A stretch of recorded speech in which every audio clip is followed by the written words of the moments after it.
America का बहुत बड़ा नुकसान हुआ है। अमेरिका छुपा रहा है।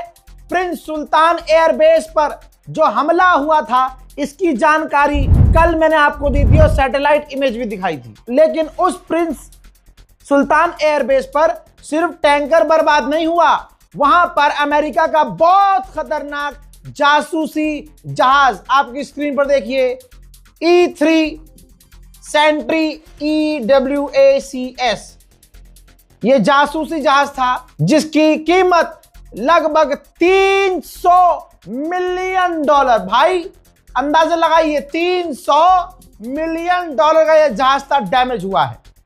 सोचिए अमेरिका कितना छुपा रहा है, कितनी बातें छुपाई जा रही हैं, लेकिन आप रज़ाग्राफी देख रहे हैं, आपको सच दिखाया जाएगा।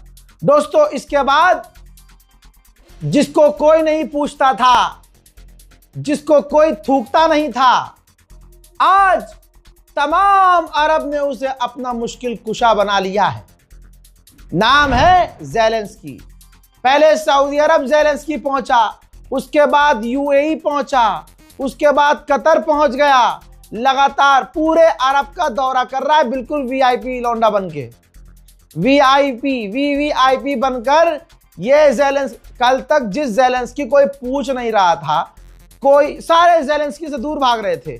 ईरान की मिसाइलों ने और ईरान ने जिनके चूतड़ों पर लठ बजाए हैं, सारे के सारे अरब जो अपने आप को तुर्रम खां समझते थे, सबकी तुर्रम खानी निकल गई। और सारे 2 कौड़ी के एक आदमी जो एक टाइम तक नचनिया था, डांसर था, लेकिन जैसे तैसे वो राष्ट्रपति बना, देश को ये जंग में ले गया कि पिछले 4 साल से ये रूस और यूक्रेन की जंग में फंसा हुआ है।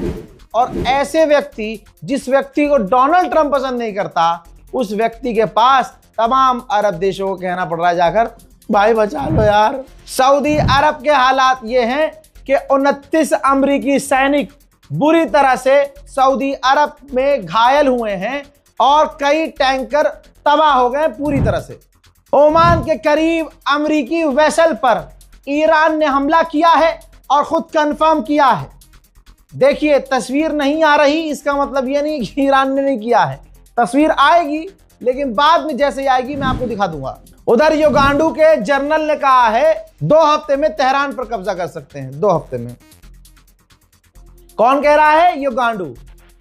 बताइए, जो सुपर पावर अमेरिका, जो इजराइल ईरान के आधे इंची जमीन पर कब्जा ना कर सके, और हवा पूरी बनाने के बाद अमेरिका ने मना कर दिया कि हमारा कोई ऐसा प्लान नहीं है, वहां कब्जा करने के बाद युगांडू कर रहा है। अबे खाना पानी अरेंज करो, पूरी दुनिया की भीख से, UN की मदद से युगांडा चल रहा है, और तुम्हारे गांडा में ज्यादा दर्द है तो आकर देखो, पहुंचो ईरान। लल्लो पच्चो क्यों चला रहे हो भैया? फाइटर जेट तुम्हारे पास है, ओहो, वो भी भीख मांगने पड़ेंगे। देखिए, जिनको कल तक कोई नहीं पूछता था, वो अमेरिका इजराइल की जंग लड़ने के लिए आगे आ रहा है, ताकि थोड़ा हाईलाइट हो जाए, उसको पैसा मिल जाए, फाइटर जेट मिल जाए। समझ रहे हैं? ये है चीज। IRGC के कमांडर ने कहा है कि 500 अमेरिकी सैनिक मारे गए हैं या घायल हैं, और हम मिडिल ईस्ट को अमेरिका की फौज के लिए कब्रिस्तान बना देंगे। कहा था ना, जैसे जैसे वीडियोस आएंगी मैं आपको दिखाता रहूंगा। कुवैत के एयरपोर्ट को ईरान ने धुआं कर दिया। हस्बी अल्लाह व निअमल वकील,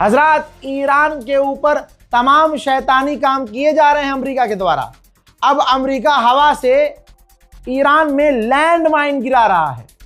ऊपर से कोई चीज आ रही है, एक टिफन जैसी चीज जमीन पे गिर जा रही है। अब उसका प्लान यह है कि जब आम लोग वहां से गुजरेंगे विस्फोट हो जाएगा। तो यानी अमेरिका और इजराइल के निशाने पर आम लोग हैं। 175 जो लड़कियां मारी हैं उन्होंने जान कर मारी। मैंने सुबह सुबह आपको बताया था कि ईरान की यूनिवर्सिटी पर हमला किया गया है। उस वक्त मैंने आपको तस्वीर दिखाई थी, लेकिन अब मैं आपको दिन की तस्वीर दिखा रहा हूं। ध्यान से देखिए, टेक्नोलॉजी IUST, जी हाँ, जो टारगेट की गई है, जो इंजीनियरिंग कॉलेज था, साइंस यूनिवर्सिटी थी, उसको पूरी तरह से तबाह कर दिया है अमेरिका और इजराइल ने। यानी एजुकेशन सिस्टम से ही दिक्कत है। अमेरिका इजराइल कभी नहीं चाहते कि आप पढ़ें लिखें और अमेरिका और इजराइल को टक्कर दें। उधर आबू धाबी में, जी हाँ, आबू धाबी में मिसाइल गिरी और मिसाइल गिरने की वजह से 6 लोग बुरी तरह से घायल। अमेरिका के लिए झटका यह है, जो रिपब्लिकन डोनाल्ड ट्रंप को सपोर्ट कर रहे थे इस जंग में, अब वो भी सपोर्ट नहीं कर रहे हैं। डोनाल्ड ट्रंप पूरी तरह से अकेला पड़ता हुआ नजर आ रहा। फाइनेंशियल टाइम्स ने क्या लिखा है, आप अगर पढ़ सकते हैं तो पढ़ लीजिए।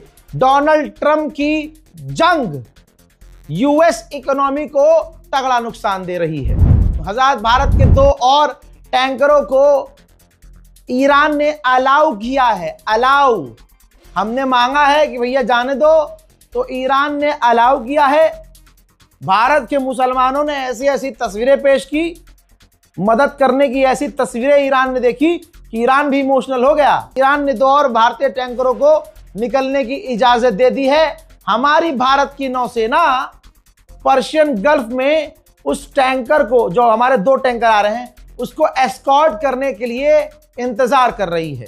अब जब वो एस्कॉर्ट करेगी और उसकी वीडियो प्रॉपर तरीके से प्रोपेगेंडा मोदी जी बनवाएंगे और फिर उसको 500-500 रुपये में, जो मीम पेज है यहाँ इंडिया में, उनको भेजेंगे कि इसको एडिट करो, धुरंधर का गाना लगाओ और ऐसे दिखाओ कि जैसे भारत की नेवल फोर्सेस ईरान के परखच्चे उड़ाकर, मोदी जी खुद टैंकर पर सवार होकर भारत वो टैंकर लेके आए हैं।